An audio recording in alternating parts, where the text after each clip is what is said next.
Қайырлы күн барша көрермендер, менің каналыма қош келдіңіздер. Бүгін сіздермен бірге ортасына жаңғақ дәні қосылып пісірілетін тюльпан печеньесін дайындайтын боламыз. Видеоны соңына дейін қарап, менімен бірге болыңыздар. Ұнаса лайк басып, комментарий қалдырып отырамыз. Керекті қоспаларымызды алдын ала дайындап аламыз. Елеп алған ұнымыздың үстіне қант ұнтағын қосамыз. Қамыр қопсытқыш және ванильді қант қосамыз. Печеньеміздің түсі әдемі сарғыш болып тұру үшін куркумадан аздап қосамыз.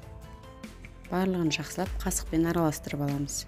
Бөлме температурасында тұрған жұмсақ сары майымызды салып, қолымызбен илеп, крошка жасаймыз.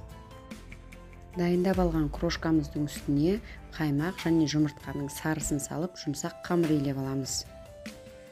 Қамырымызды илеп алғаннан кейін таразыға 32 граммнан өлшеп, кішкене бөліктерге бөліп аламыз. Одан көп қып жасамай қойыңыздар, өйткені печеньенің көлемі өте үлкен болып кетеді. 32 граммнан бөлген кезде менде 20 штук печенье шығатын болды. Осылай домалақтап алып, целлофанға салып, жарты сағатқа холодильникке қойып қоямыз. Енді начинкасын дайындаймыз. Ол үшін жаңғағымызды блендерге салып, ұнтақтап аламыз.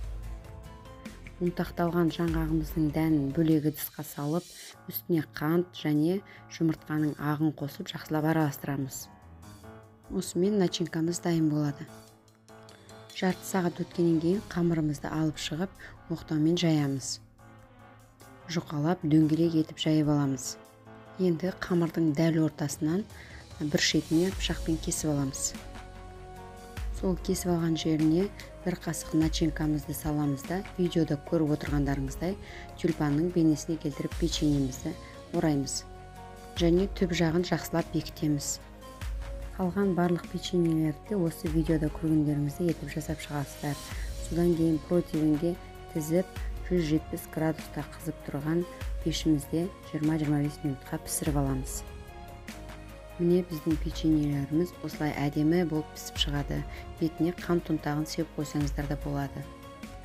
Қазір сіздерге печеньенің ортасын ашып көрсететін боламын. Печенье жұп-жұмсақ, өзі үгітіліп тұратын болады, ал начинкасымен қосылғанда тіпті керемет. Міндетті түрде жасап көріңіздер, сіздерге ұнайтынына сенімдімін. Ұнаса менің каналыма тіркеліп, қоңыраушаны басып қоюды ұмытпаңыздар. Сіздермен қоштаспаймын, алдыда әлі де неше түрлі тағамдардың рецепттерін салатын боламын.